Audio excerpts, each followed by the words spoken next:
예수님을 만난 사울의 놀라운 변화, 예수님을 만난 사울의 놀라운 변화라는 제목으로 말씀을 나누고자 합니다.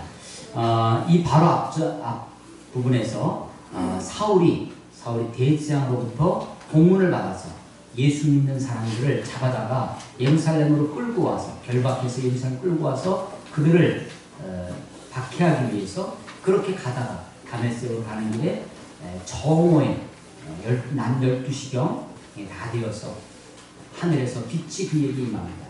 그 빛이 정오니까 그 낮에 그 태양의 빛보다 더 강렬한 빛이 사울에게 임합니다.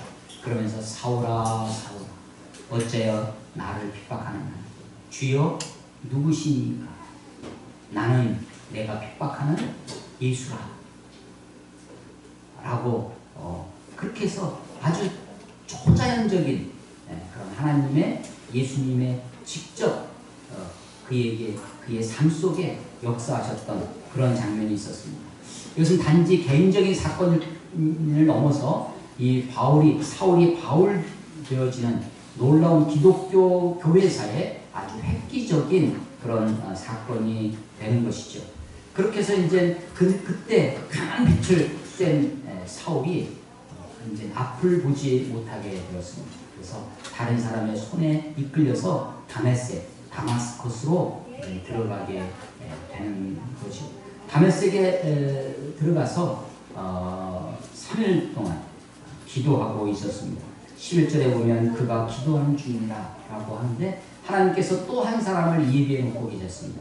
그가 아나니아입니다. 사도행전에 아나니아가 또 한 명 등장했었는데 5장에서 아나니아와 삽비라 부부 파는 것을 가지고 사도들의 발 앞에 일부만 갖다 바치고 마치 자기가 다 바친 것처럼 교회 앞에 명예도 칭찬도 얻고 자기 실리도 챙기려고 했던 그런 부정한 사람 아나니아가 있었습니다. 여기에 이 사람은 예루살렘에 있던 그 아나니아가 아니라 이미 죽었고의 아나니아는 이 사람은 다메섹에 살던 아나니아입니다. 이 사람이 22장에 다시 한번 등장하는데 아주 경건한 사람으로 다메섹에 있는 많은 사람들로부터 존경을 받는 그런 사람으로 아나니아가 등장합니다. 아나니아는 그 말의 뜻이 히브리어의 하나냐, 느헤미야서를 읽어보면 느헤미야서 맨 앞에 1장 1절에 예루살렘으로부터 자기 동생 하나냐가 오매 예루살렘의 형편없는 이야기를 듣고 느헤미야가 기도하기 시작합니다. 그때가 하나냐가 그 하나냐라는 히브리어를 헬라어로 음력해 온 것입니다. 코카콜라를 가고 가라, 한자로 쓰면 가고 가라, 커커커 맞아요? 그렇게 음력해 옵니다. 소리를 따갖고 오는 거죠. 그런 것인데 하나냐라고 하는 히브리어를 헬라어로 그리스어로 음력해 온 것이 아나니아입니다.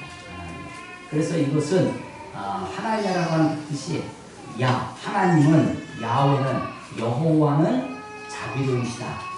여호와는 은혜로우시다. 하나냐라는 뜻입니다. 한나 음이 비슷하죠? 다 거기와 연관되어 있는 것입니다. 이 아나니아가 기도 중에 환상 중에 예수님의 음성을 듣습니다. 아나니아야라고 부르니까 주여 내가 여기 있나이다. 주여 내가 여기 있나이다 라고 아주 순종적인 그 모습을 봅니다. 평상시 주님과 교제하던 사람들의 모습이죠. 사울아 내가 어째 나를 주여 누시니까 주님이 누군지 모르는 사울에 비해서 이 아나니아는 주여 내가 여기 있나이다. 자기가 여기 있다. 이거 준비되어 있다는 것이죠. 무슨 말씀을 하시는지 순종하겠다라고 하는 자세입니다. 예수님께서 아나니아에게 일어나서 직가라는 거리, 직가라는 것이 고들직자죠. 스트리트입니다.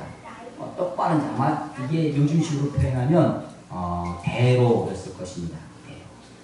무슨 대로 보면은 똑바른 큰 길이 있는데 그 직가라 하는 거리로 가서 유대인들이 모여 사는 집이 있었습니다.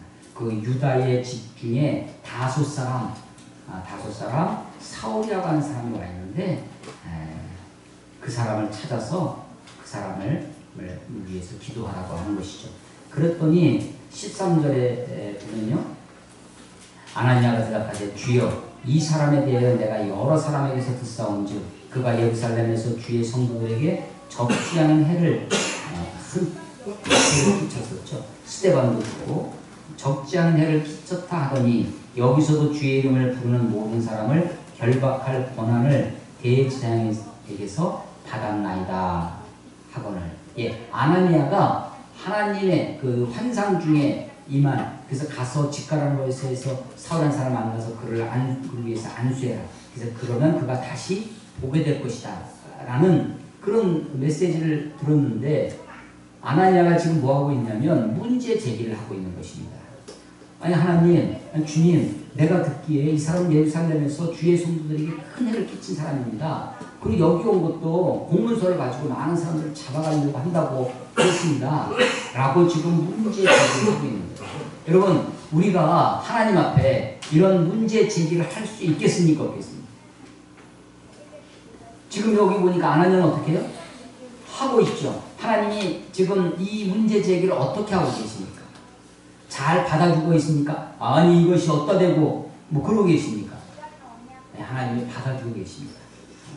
여러분 하나님께 질문해 보십시오. 어떤 의문사항이 있고 답답하고 어렵고 하는 것을 여러분 진정을 다해서 하나님께, 여러분 성경에 보면 이렇게 하나님과 씨름했던 사람이 많이 있습니다. 야곱이 약복강에서 그랬고요. 또 하박국이 이름 자체가 하박국 그게 아니라 하박국 자체가 포옹하다라는 뜻입니다.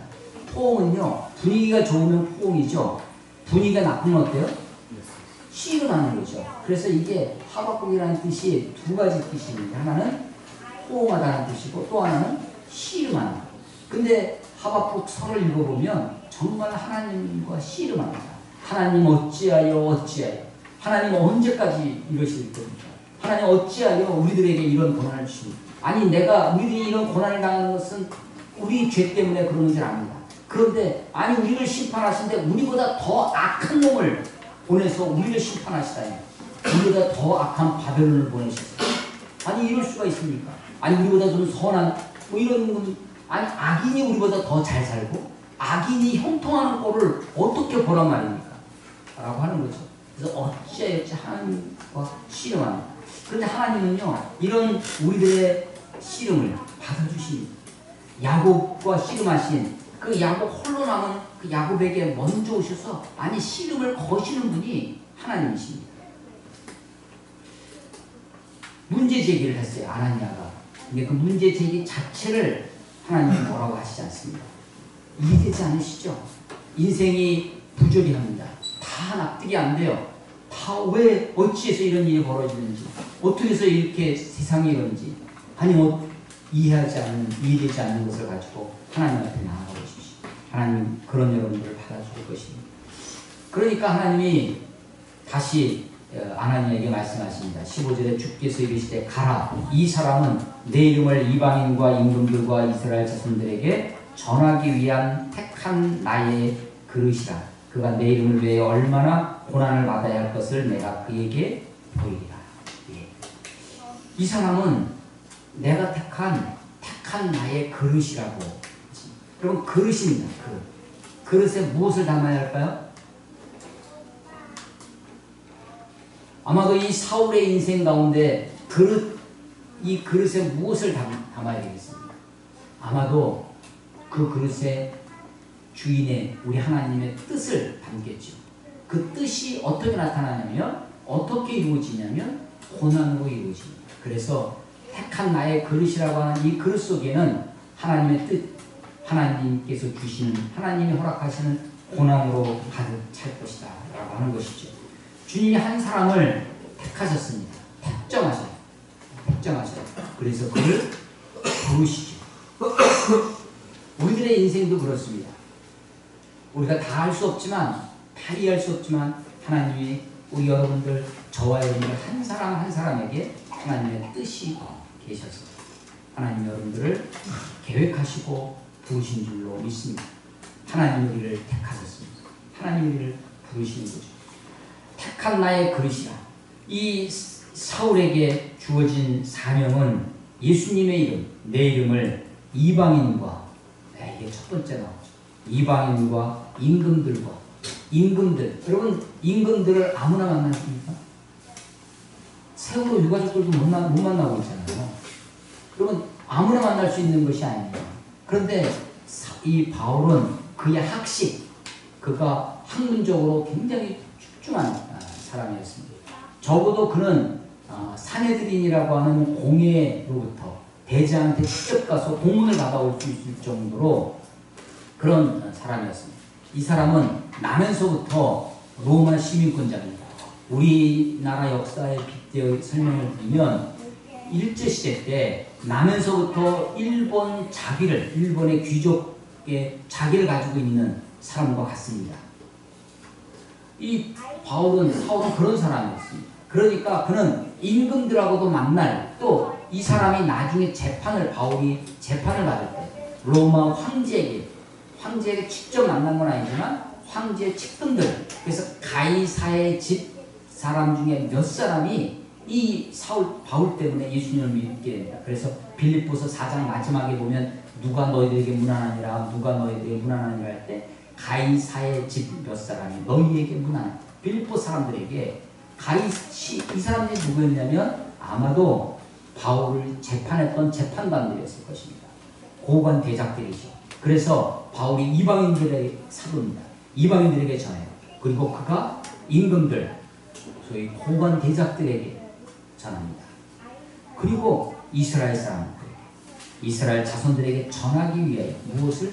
내 이름을, 예수님의 이름을 전하기 위해서 택한 나의 그릇이다. 이 사람에 대해서, 바울의 사명에 대해서 그렇게 이야기를 하고 있는 것입니다. 그가 내 이름을 위해 얼마나 고난을 받아야 할 것을 내가 그에게 보이다. 하나님이 나를 선택하셨다, 하나님이 나를 부르셨다는 것이 얼마나 감격스럽습니까? 얼마나 감사한 일이에요. 얼마나 놀라운 일. 이거 자체가 은혜이죠. 근데 하나님의 부르심 속에 어쩌면 이 고난이 우리들 가운데, 하나님이 나를 부르셨으니까 나를 항상 대로로만, 평탄한 길로만, 만사형통이라고 하는 그런 길로만 인도하실 것이다. 하나님은 그런 것을 우리에게 약속해 주신 적이 없습니다. 바울뿐만 아니라 모든 그리스도인들에게 마찬가지입니다. 그랬더니 이 아나니아가 거기서부터 떠나서 순종해서 그에게 가서 안수합니다. 17절에 보면 그에게 안수하여 이르되 형제 사울아. 이 아나니아가요, 이 사울이 어떤 사람인지 다 알고 있었습니다. 그가 예루살렘에서 얼마나 많은 사람에게 박해와 핍박을 가했는지, 스데반의 순교수의 소식도 들렸습니다. 이 사람이 지금 죽음의 공문서를 들고 왔다는 사실을 알았습니다. 그런데도 환상 중에 보여주신 예수님의 음성을 듣고서는 곧바로 가서 형제 사울아 라고 이야기합니다. 형제 사울. 이 아나니아의 마음이, 아나니아의 성품이 굉장히 넓고 또 예수님의 주님께 순종의 자세를 가지고 있었다는 것을 우리가 알게 됩니다. 형제 사울아, 주 곧 내가 오는 길에 나타나셨던 예수께서 나를 보내어 너로 다시 보게 하시고 성령으로 충만하게 하신다 하니 즉시 사울의 눈에서 비늘 같은 것이 벗겨져 다시 보게 된지라. 일어나 침례를 받고 음식을 먹으며 강건하여지니. 아나니아가 기도할 때 눈에서 비늘 같은 것이 벗겨졌다고 합니다. 그래서 다시 보게 돼요. 어쩌면 우리들의 믿음의 눈도 이런 비늘 같은 것이 벗겨져서 정말 하나님을 볼 수 있고 천국을 볼 수 있고 하나님의 세계를 볼 수 있기를 주의 이름으로 축원합니다. 그가 그렇게 해서 그 하나님의 역사를 체험하고 나서 일어나서 곧바로 침례를 받습니다. 그러니까 3개월 후에 학습받고 6개월 후에 세례받고 이런 어떤 것이 아니라, 예수님을 믿으면 우리 8장에서 빌립이 에티오피아 내시 간다게의 내시에게 전도를 하고, 그가 그 마차에서 그 수레에서 곧바로 옆에 물을 발견하고 내려가서 그 자리에서 침례를 받는 장면을 보게 됩니다. 이 사울도 일어나서 곧바로 침례를 받습니다. 그리고 음식을 먹으며 강건하여진다. 이 먹는 게 참 중요합니다. 우리의 몸을 강건하게 하는 것. 우리의 몸도 하나님의 성령이 거하는 전이죠. 은혜를 받았다고 해서 우리의 몸을 우리 때때로 하나님에게 특별한 이유가 있어 금식을 하게 하실 수도 있겠죠. 그런데 금식은 혹 대를 좋을는지 모르지만 금식이 되면 안 됩니다. 내 몸을 잘 관리해서 우리의 몸을 건강하게 유지하는 것이 우리에게 주신 사명 중에 하나라고 그렇게 생각되어집니다. 그리고 나서 사울이 20절 보면 즉시로 각 회당에서 예수가 하나님의 아들이심을 전파합니다. 곧바로 전도 훈련 2년 동안 제자 훈련 2년간 받아야 그때부터 이제 비로소 네가 나가서 전도할 수 있다. 이런 게 아닙니다. 예수님을 믿자마자 곧바로 회당에서 예수가 하나님의 아들이심을 전파합니다. 22절에 보면 사울은 힘을 더 얻어 예수를 그리스도라 증언합니다. 그러니까 사울의 증언, 사울의 전도의 내용, 핵심이 두 가지입니다. 하나가 뭐냐면 예수는 하나님의 아들이시다. 20절에 예수가 하나님의 아들이라는 분. 그리고 22절에 예수가 그리스도다라는 것입니다. 예수가 하나님의 아들이고 예수가 그리스도다. 그리스도라는 말은 이걸 히브리어로 바꾸면 그리스도는 헬라어입니다.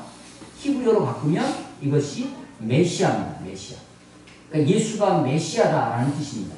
예수가 그리스도다라는 것. 그런데 그 메시아가 누구라는 거예요? 하나님의 아들이 우리의 메시아가 되었다라고 하는 것입니다. 메시아라고 하는 것은 메시아라는 구약의 메시아는 여러 명이 있었습니다. 메시아라는 뜻은 기름 부음을 받은 자, 왕도 기름 부음 받은 왕이 메시아입니다. 제사장이 메시아입니다. 제사장이 기름 부음을 받습니다. 선지자도 기름 부음을 받았습니다. 선지자도 메시아였습니다. 그래서 이런 사람들 기름 부음을 받았다라고 하는 것은 무엇이냐면 하나님의 신적인 권위를 받아서 신적인 권위로 하나님의 일꾼이라는 것이죠. 왕이 하나님의 일꾼이었습니다. 백성들을 통치하는 제사장이 하나님의 일꾼으로 하나님의 권위를 가지고 제사를 통해서 제의 행위를 통해서 하나님의 일을 하는 하나님의 일꾼이었습니다. 선지자가 하나님의 기름 부음을 받아서 하나님의 일꾼이 되어서 하나님의 말씀을 전하는 그런 사람이었습니다. 심지어는 이런 의미에서 그런 의미에서 하나님의 일꾼이라는 의미에서 이방 나라 바사 페르시아의 왕 고레스도 나의 기름 부음 받은 나의 그리스도 나의 메시아 고레스가 이사야서에 보면 이방 나라의 왕도 하나님의 도구로 수임 받았다는 면에서 그리스도 기름 부음 받은 자 메시아라고 합니다. 구약에는 메시아가 많이 있었습니다. 특정한 사람이 아니었습니다. 그런데 신구약 중간기 말라기에서 구약 성경이 끝나고 예수 신약 성경 마태복음이 시작되는 그 신구약 중간기 400년 동안 아주 극심한 고난, 극심한 박해의 시기를 거칩니다. 그 시대를 암흑시대라고 합니다. 그때 그리스, 헬라, 알렉산더 대왕이 그때 시리아가 이제 로마가 이스라엘, 가나, 이 팔레스틴을 지배하고 압제하고 있었습니다. 그때 이스라엘 사람들이 이 고난에서 우리를 누가 건져내랴? 누가 우리를 구원해 줄까? 하나님의 일꾼이 우리들에게 올 것이다. 하나님의 일꾼 누구예요? 메시아입니다. 그래서 메시아를 기다립니다. 그 메시아를 기다려서 너무나 간절하게 기다립니다. 그것을 우리가 메시아 대망 사상이라고 합니다. 메시아를 기다리는 거, 그래서 어떤 좀 특별한 사람이 이 사람이 메시아인가? 이 사람이 그리스도인가? 사람들이 많이 생각하게 되었습니다. 그런데 이제 예수님 시대에 와서는 침례 요한이 보라 세상 죄를 좋아하는 하나님의 어린 양으로 나가는 이 예수님이 하나님의 아들로서 하나님의 일꾼이 되어 메시아가 되어서 우리를 위해 십자가에 죽으셨다라고 하는 것이죠. 이것은 하나님의 아들 그리스도라고 하는 이 전도의 내용, 이 신앙 고백은 사실은 마태복음 16장 16절에서 베드로에 의해서 고백되어진 것입니다. 너희는 나를 누구라 하느냐라는 예수님의 질문에 베드로가 주는 그리스도시요, 주는 메시아요, 주는 그리스도시요 살아계신 하나님의 아들이십니다. 주님은 메시아인데 다른 메시아가 아니라 세상에 구약에 나왔던 여러 그런 일반적인 메시아가 아니라 살아계신 하나님의 아들 메시아. 그래서 이제부터는 예수님 이외에는 다른 사람들은 메시아가 아닙니다. 오직 이분만 메시아예요. 그래서 처음에 메시아는 구약시대는 메시아가 여러 명이 있었으니까 이것은 그냥 보통 명사입니다. 그런데 신약시대에 와서는 다른 건 메시아가 아니라 예수님만 메시아예요. 그러니까 그것은 고유명사가 되기 시작합니다. 그래서 예수는 메시아다, 예수는 그리스도다, 이것이 그들의 신앙 고백이 되는 것이죠. 바울이 지금 20절에서 예수가 하나님의 아들이라 전파했고 22절에 예수를 그리스도라 증언했다. 하나님의 아들 예수 그리스도라는 신앙의 고백을 그들에게 전파하고 있었습니다. 그러고 나서 23절에 보면 여러 날이 지나매 이렇게 됩니다. 근데 사실 이게 여러 날, several days, 그러니까 며칠, 우리 그냥 문자적으로 하면 3, 4일 이렇게 되는 것 같아요. 그런데 사실은 그렇지 않고 22절과 23절 사이가 굉장히 인터벌이 있습니다. 학자들의 연구에 의하면 이 시간이 약 3년 정도 간격이 있었다라고 하는 것입니다. 이것을 갈라디아서 보면, 갈라디아서 1장을 읽어보시면 사울이 예수님을 만나고 나서 내가 아라비아에 가서 3년 동안 있었다라고 하는 그 이야기가 나오는데, 그것과 이제 조화를 이루면서 요 사이가 벌어진 3년 동안 사울이 아라비아에 가서 아마도 그는 무엇을 했을까? 그가 읽었던, 그동안에 알고 있었던 구약의 말씀이 이게 도대체 예수 그리스도, 예수님과 어떤 관계가 있는지 다시 성경을 읽기 시작했을 것입니다. 그 3년 동안 그는 깊은 성경 연구와 깊은 묵상을 통해서 예수님이 우리의 메시아이고 그리스도고, 그 가운데 복음이, 예수님이 우리에게 전해주신 복음이 과연 어떠한지를 이제 그가 깊이 연구하게 되어집니다. 그 3년이 지난 다음에 다시 이 다메섹으로 왔습니다.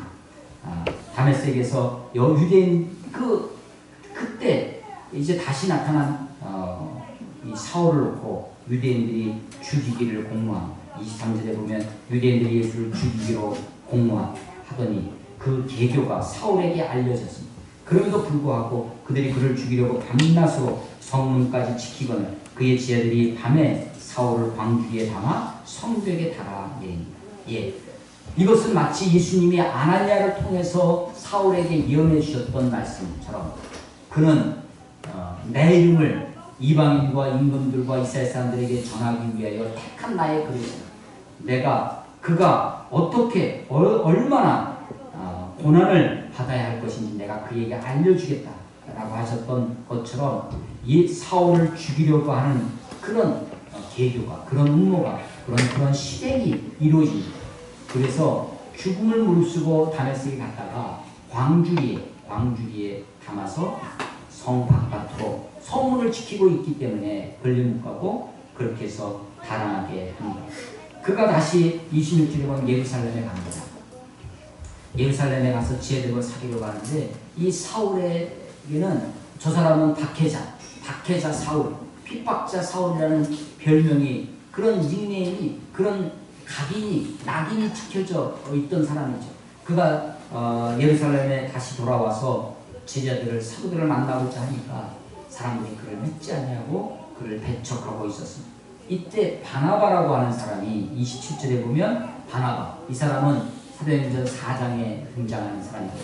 예수님 초대교회 그 성령의 다락방에 오순절 성령의 강림 이후에 초대교회가 하나님의 은혜를 깊이 체험합니다. 그리고 나서 그들이 조금도 자기 물것을 제 것이라 주장하지 않냐고 서로 통용할 뿐만 아니라 어떤 궁핍한 사람을 위해서 자기의 물건을 내어놓고 자기 소유를 팔아서 사람들이 함께 쓸 수 있도록 그렇게 하는, 정말 원시 공동체에 유무상통하는 아름다운 놀라운 일이 벌어졌는데, 그 대표적인 사람이 바로 이 바나바라고 하는 사람입니다. 그는 자기 재산을 팔아서 교회 앞에, 사도들 앞에 갖다 놓고 많은 사람들을 공개하는, 다른 사람들을 섬기는 일에 모범을 보였던 사람이고요. 그래서 이 바나바라고 하는 이름을 사도들이 새롭게 줍니다. 그것은 위로의 아들이라는 뜻입니다. 다른 사람들을 위로하고 격려하고 인커리지, 용기를 집어넣어주는, 격려하는 사람, 바나바입니다. 이 바나바가 사울을 변호하기 시작합니다. 그리고 사울을 보증해 줍니다. 이 사람은 그런 사람이 아니야. 이 사람은 다메섹으로 가는 중에 예수님을 만난 사람이고 그가 다메섹에서 얼마나 담대히 하나님을 증언했는지 라는 것을 쭉 증언합니다. 그래서 27절에 보면 바나바가 데리고 사도들에게 가서 그가 길에서 어떻게 주를 보았는지와 주께서 그에게 말씀하신 일과 다메섹에서 그가 어떻게 예수의 이름으로 담대히 말하기를 전했다라고 하는 것입니다. 그래서 제들과 함께 거하면서 사울이 예루살렘에서 이 사도들과 교제합니다. 그런데 거기에서도 많은 박해가 시작되죠. 29절에 보면 그 사람들이 죽이려고 토합니다. 그래서 이제 예루살렘에서 가이사라를 거쳐서 사울의 원래 고향 다소 사람이었죠. 다소로 보냈다라고 하는 것입니다. 이제 이 사울이 없어졌어요. 사울이 굉장히 적극적으로 교회를 핍박하던 사람이었기 때문에 이 사울이 없어진 다음에 사울이 없는 나서서 막 이렇게 하는 사람이 없어진 그 예루살렘에서 31절에 보면 그리하여 온 유대와 갈레아와 사마리아 교회가 평안하여 든든히 서가고 주를 경외함과 성령의 위로로 진행하여 수가 더 많아지니라. 초대교회가 안정하게 안정적으로 부흥해가는 모습을 보게 됩니다. 그러고 나서 이것이 좀 더 세월이 지나면 교회에 그래서 박해가 핍박이 계속 있었던 것이 아니라 박해의 시기가 있죠. 어떤 지도자, 어떤 임금이, 어떤 총독이, 어떤 상태가 나타나면 그것 때문에 박해가 막 생깁니다.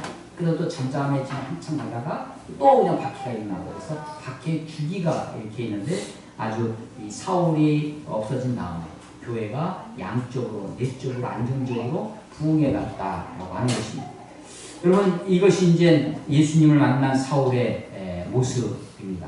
사울의 놀라운 변화가 어떻게 나타나는지 이 내용을 가지고 몇 가지 정리해 보도록 하겠습니다. 먼저 사울이 어떻게 변했나? 예수님을 만난 다음에 그는 기도하는 사람으로 바뀌었습니다. 기도해서 아까 보면 우리 11절에 보면 그가 기도하는 중이라. 물론 그가 예수님을 만나기 전에도 기도했었습니다. 예수님을 만나기 전에도 그는 바리새인 중에 바리새인이었습니다. 그럼 바리새인의 기도가 어떤 기도입니까? 바리새인은 기도 시간을 정해서 기도했습니다. 바리새인들의 기도, 누가복음에 보면 아주 대표적으로 나오는데 바리새인의 기도가 나는 일주일에 2번씩, 1회에 2번씩 기도하고 내가 금식하며 내가 저 세리와 같지 아니하고 뭐 하면서 기도하는 이 바리새적인 기도의 특징이 뭐냐면 사람들에게 보이려고 하는 것입니다. 외식하는 기도예요. 기도 자체가 종교적인 자기 뻐김이라는 자기 뻐기다. 자랑하다는 말이에요. 자기 자신을 드러내는 겁니다. 바리새적 기도의 특징이 뭐냐? 사람들에게 보이는 것입니다. 외식, 겉으로만 장식하는 것. 외식하는 것. 연기하는 겁니다.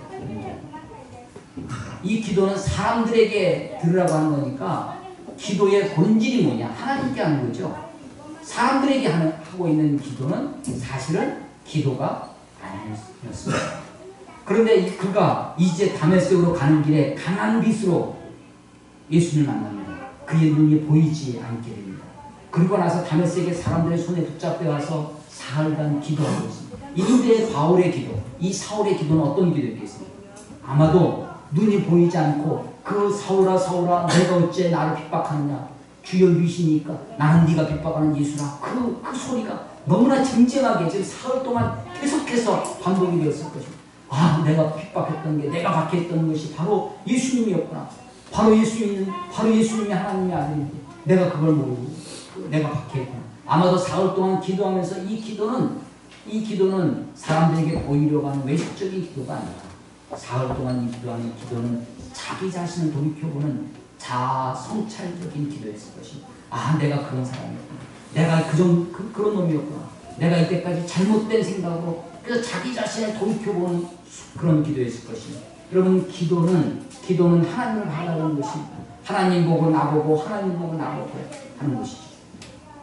기도가 이 자아 성찰을 놓친다면 자기 자신을 돌이켜보고 자기를 주님 앞에 나아가는 것이 없다면 이 사울이 사흘 동안 나는 네가 핍박했던 예수라고 어찌 나를 핍박하느냐라고 하는 그 음성이 계속해서 반복되어져 있어요. 아마도 사울은 깊은 주님 앞에 자기 자신을 다 내려놓는 회개의 시간을 가졌을 것입니다. 기도의 사람이 되었습니다. 예수님을 만나고 나서 참으로 기도의 자리로 비로소 나아갈 수 있었습니다. 자기 자신을 보고 주님을 보는 시간이 기도의 시간입니다. 두 번째, 사울이 어떤 사람으로 바뀌었냐면 안수받는 사울입니다. 아니 이게 무슨 변화냐. 여러분, 사울이 자기 지식이 충만했던, 지식으로 교만이 충만했던 사울이 남 앞에 가가지고 머리를 숙여서 안수받는 것은 사실은 상상해 보지 못할 일입니다. 마치 뻣뻣한 배추가 소금에 절여져서 풀이 죽어야 비로소 맛을 낼 수 있는 김치가 될 수 있는 것처럼, 사울이 다메섹으로 가는 길에 의기출천해서 혈기가 왕성해서 예수 믿는 사람을 다 죽이려고 그렇게 해서 공문서까지 받아서 그렇게 적극적인 사람이었습니다. 그가 가다가 강한 빛으로 주님을 만나는 사흘 동안 기도하면서 내가 죄인이구나. 내가 죄인이구나. 나는 아무것도 아니구나. 라는 것을 정말로 뼈저리게 깨달았을 것입니다. 그래서 아나니아라고 하는 정말로 볼품없는 아무 평신도죠. 아나니아가 요즘 용어로 하면 아무런 일면 면식도 없는 그냥 그저 그런 사람에게 안수를 받는 것입니다. 여러분, 이 과정 속에서 하나님이 환상이라고 하는 것을 사용하십니다. 아나니아에게도 환상을 보여주고 사울에게도 환상을 보여줍니다. 사울에게도 아나니아라고 하는 사람이 너에게 와서 안수할 것이다. 아나니아에게도 집가라는 거리에 가서 유다 사람의 집을 찾아가 다섯 사람 사울을 찾아서 그에게 안수해 라고 하는 하나님의 이 환상이 두 사람에게 동시에 옵니다. 여러분, 가끔 환상을 봤다고, 어떤 하나님의 음성을 들었다고, 심지어 아주 연애하는 친구가 와가지고 하는 얘기합니다. 하나님, 목사님, 어떤 형제가 저한테 와서 고백을 하면서 하나님이 너하고 교제하라고 했다고 하면서 자기한테 청혼을 이렇게 프로포즈를 하는데 어떻게 할까요? 하나님이 그렇게 말씀하실 수도 있을지 모르지만, 그렇다 할지라도 만약에 하나님이 인간관계에 있어 그 사람의 어떤 뜻을 그렇게 보이셨다면 이 사람에게도 동일하게 하실 것이라고 생각해요. 이런 예는 여기뿐만 아니라 그 다음 장, 이 9장인데 10장에 가면 고넬료와 베드로의 사건에서도 고넬료에게 환상을 보여주신 하나님이 베드로에게도 환상을 보여주셔서 두 사람이 만나게 해서, 그래서 그게 하나님의 뜻을, 하나님이 우리에게 어떤 환상이나 꿈이나 어떤 것으로 우리에게 계시하실 수도 있죠. 그런데 그 계시가 하나님이 우리에게 계시하실 때 그 하나님이 우리에게 보여주셨다. 계시라는 것은 보여주신다는 것입니다. 리빌, 보여주는 것이죠. 레블레이션. 하나님이 계시하셨을 때 우리가 알아들을 수 있도록 계시하시겠죠. 우리가 강아지한테 막 얘기를 합니다. 너 왜 그것도 못 알아듣냐 하면서 강아지를 발길로 차고 이놈 말길로 그렇진 않죠. 말귀를 못 알아들어도 알아들을 때까지 수십 번 연습을 시키고 훈련을 시키는지, 하나님 우리에게 어떤 말씀을, 어떤 계시를 하신다면, 꿈이나 환상이나 어떤 것을 하신다면 그것을 알아들을 수 있는 지식도, 알아들을 수 있는 능력도 우리에게 주실 것입니다. 그래서 간혹 꿈에 어떤 환상을 보는 사람이 이게 무슨 뜻인가 모르는 경우가 있었습니다. 마태복음 1장에 보면 예수님의 아버지 요셉이 꿈에 말씀을 하셨는데 그 꿈이 무엇인지 정확히 알 수 없었어요. 그래서 그것을 내어 깊이 생각하는 중에 하나님이 다시 나타나셔서 그것을 알려주십니다. 여러분, 모르면요, 이게 하나님 꿈을 꿨는데 이게 도대체 뭔지 모르겠다. 근데 뭔가 어떤 의미가 있는 것 같다. 그러면 그 꿈을 떠버리지 마시고, 여기저기 막 얘기하면서 떠버리지 마시고 하면서 기도하면서 기다려보십시오. 하나님의 뜻이 담겨져 있는 꿈이라면 반드시 그 꿈을 깨닫게 또 해주실 것입니다. 깨달아지지 않는다면 그 꿈은 무슨 꿈이에요? 이게 개꿈입니다. 자, 환상이나 꿈으로나 하나님이 계시하실 수도 있을 것입니다. 그러나 지금 시대 21세기를 살고 있는 우리들에게는 아마도 정말로 특별한 상황이나 뜻이 없으시면, 있지 않으시다면 그렇게 꿈이나 환상으로는 우리에게 계시할 것 같지는 않습니다. 왜냐하면 그렇게 꿈이나 환상으로 하나님이 계시하셨을 때는, 그때는 하나님의 뜻을 담고 있던 이 말씀, 이 성경이 완성되기 이전의 시대입니다. 우리는 하나님의 말씀을 통해서, 이 성경을 통해서 하나님의 뜻이 계시되어 있다고 믿습니다. 그리고 이것을 통해서 하나님의 뜻을 찾아가고 알아가고 공부해 가야 합니다. 특별히 어떤 상황 속에, 어떤 선결제에 있다든지 혹은 특별한 상황에 있다면 하나님이 특별하게 말씀하실 수도 있을 수도 있다. 왜냐하면 하나님은 능력의 하나님, 전능하신 하나님. 하나님은 어떻게 하시니까 하나님은 자유니까. 전능하다고 하는 것은 자유가 있다는 거죠. 하나님의 자유가 하나님의 마음대로 하실 수 있습니다. 그런데 하나님의 마음대로 하신다고 했을 때 우리가 생각할 수 있습니다. 뭘 생각할 수 있냐면 하나님은 하나님의 성품에 맞게끔 생각하실 것입니다. 하나님의 마음에 맞게끔 하나님이 선하신 하나님인데 하나님이 악한 계획을 하실 리가 없습니다. 하나님이 선하신 하나님인데 하나님이 우리에게 고약하게 역사하실 리가 없습니다. 내가 이해하지 못해서 그렇지. 하나님은 선하신 하나님이라 반드시 모든 것이 합력하여 선을 이루실 줄로 믿습니다. 하나님이 최근에도 어떤 사람이 저한테 카톡으로 목사님 하나님으로 환상을 보여주시나요? 그래서 제가 이런 질문 짧은데 답변은 길어요. 해가지고 답변을 카톡으로 보낸 적이 있습니다. 자, 기본적으로는 하나님은 어떤 방법으로 다 계시하실 수 있는 능력의 하나님, 하나님은 전능의 하나님, 주권, 자유의 하나님이시다. 그러나 우리 시대에는 그렇게 하시지는 않을 것이다. 왜? 하나님의 말씀이 성경에 있기 때문에 라고 하는 것입니다.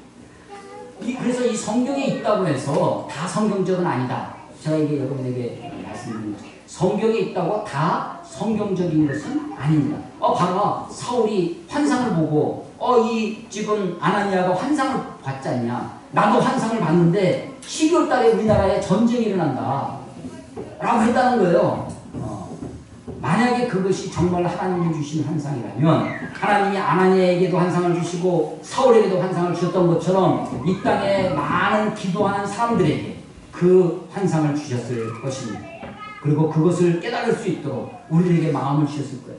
그런데 그 환상이 허무맹랑하다고 하는 것을 우리가 알 수 있죠. 성경에 환상이 있다고 해서 지금도 우리가 무조건 자기가 환상. 그래서 이 신앙에도요 망상이 있어요.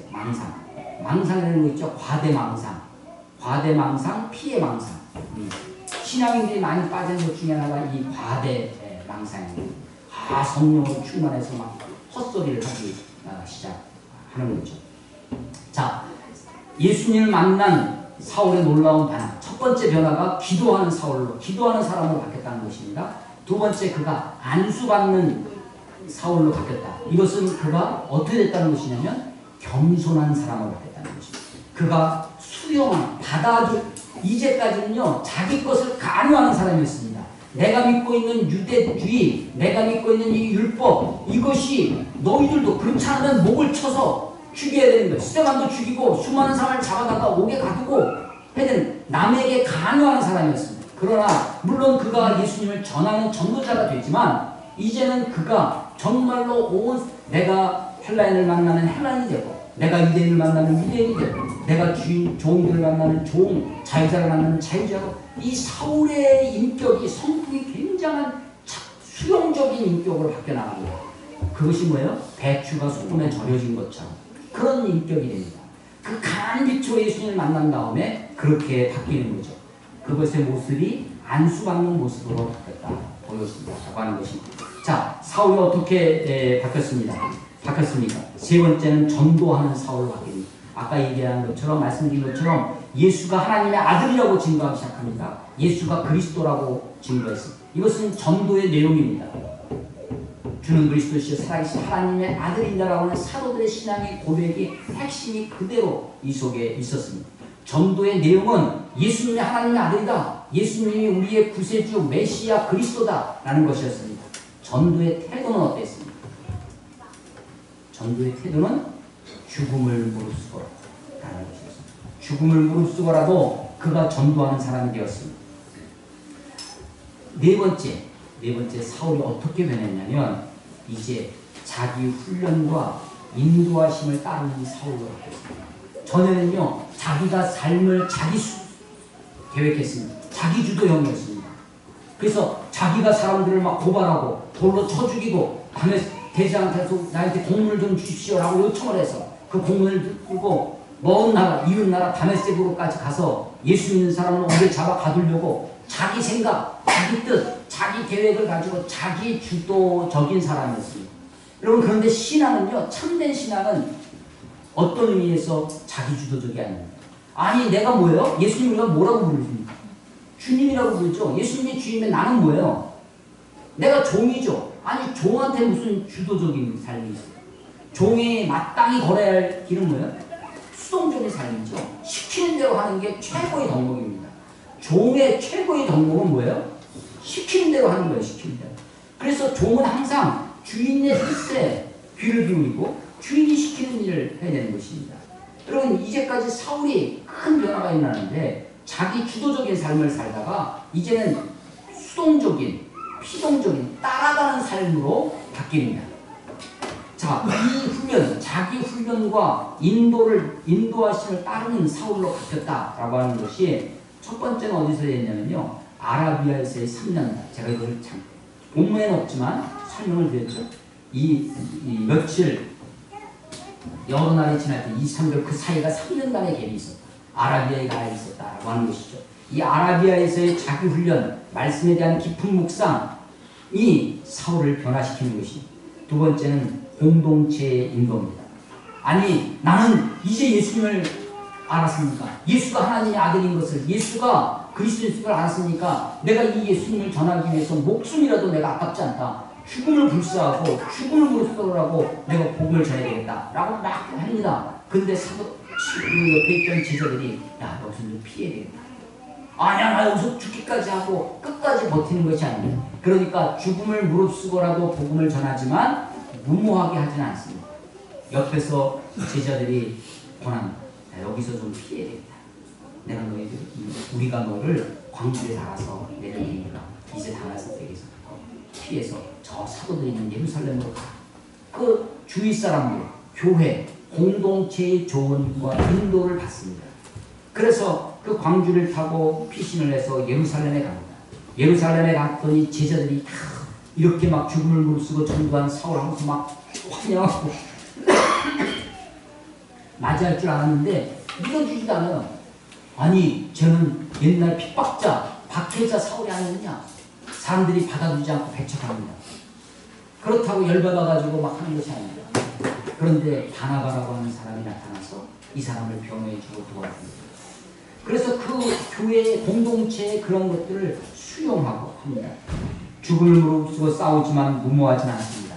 광주로 도피한 도망친 이제 사울이 사도들과 교제하고 사도들과 연대하고 나서 바나바의 중재를 받아들이고, 그리고 이제 그 사도들의 충고를 따라서 그 박해를 피해서 가이사라로 다소로 내려가게 되어집니다.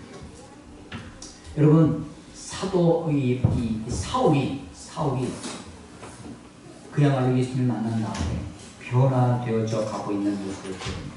이런 변화에는 두 사람이 등장하는데 하나는 아나니아고 하나는 바나바였습니다. 아나니아는 물론 하나님의 어떤 특별한 환상이라고 하는 어떤 신적인 방법으로 아나니아를 만나게 하셨습니다. 바나바는 어떻게 만났습니까? 바나바는 어떤 환상이나 이런 것이 있었다는 말이 없습니다. 바나바의 기질 자체가 성향, 성품이 대쪽같이 막 그런 사람이 아니었습니다. 그 많은 사람을 수용하고 포용하는 그런 사람이었습니다. 뿐만 아니라 바나바는 그의 사고, 이성이, 가만 보니까 이 사울은 다메섹에서부터 온 사람들의 이야기를 들으니까 이 다메섹에서 어떻게 사울이 했다는 이야기를 정보를 들었습니다. 그리고 그것을 바탕으로 그의 이성이, 그의 사고가, 그의 생각이 사울을 수용하는 것입니다. 그리고 그것을 가지고 사울을 사도들에게 소개하고 있어요. 무슨 얘기냐? 아나니아는 하나님의 신적인, 하나님의 특별한 초자연적인 역사로 만난 사람입니다. 그런데 바나바는 그렇지 않은 사람이에요. 우리의 이성, 우리의 생각, 우리의 생각으로 만나는 사람이죠. 우리 인생 가운데 그렇습니다. 하나님의 어떤 특별한 역사가 있을 수도 있습니다. 아니, 하나님 우리에게 주신 이성을 가지고 내가 읽은 하나님의 말씀을 가지고 내가 생각해서 내가 그 사람을 만나고 하는 것입니다. 하나님은 우리의 길을 인도하실 것입니다. 하나님은 우리의 삶의 계획이 있습니다. 사울을 부르시듯이 우리를 택하시는 우리 하나님이 우리를 부르십니다. 하나님 우리를 이렇게 변화되기를 원하실 것입니다. 사울이 변했던 것처럼 우리가 기도하는 사람, 그리고 우리가 수용하는 사람, 더 넓은 인격의 사람, 우리가 주님을 증거하는 사람, 그리고 우리가 자기 자신을 훈련하는 사람으로 변화되어지기를 이 본문이 하나님의 말씀이 우리들에게 요구하고 있습니다 라고 생각이 되어집니다. 사울의 모습을 통해서 저와 여러분이 우리 온 교우들이 이렇게 변화되어지기를 주의 이름으로 축원합니다. 기도하겠습니다. 하나님 아버지 은혜를 감사합니다. 기독교 역사에 획을 그었던 획기적인 사람 사울의 변화의 모습을 봅니다. 하나님, 내가 내 인생의 주인이 되어서 내 마음대로 살던 사울, 성령의 충만으로 말미암아 이제 내 뜻이 아니라 하나님의 뜻대로 살아가는 모습을 보게 됩니다. 예수가 하나님의 아들이고 예수가 그리스도라는 이 사실 앞에 죽음을 무릅쓰고라도 복음을 전하는 사람으로 변화되는 것처럼 참으로 자기 자신을 돌이켜보며 자아를 반성하는 그런 기도의 자리에 섰던 것처럼 하나님 우리를 그렇게 변화시키시고 인도하셔서 하나님의 사람으로 우리를 만들어 주시옵소서. 우리가 주님을 쫓아가기를 원합니다. 주님을 따라가기를 원합니다. 주의 종된 삶을 온전히 살아갈 수 있도록 아버지 인도하여 주시옵소서. 예수님 이름으로 감사하며 기도드렸사옵나이다.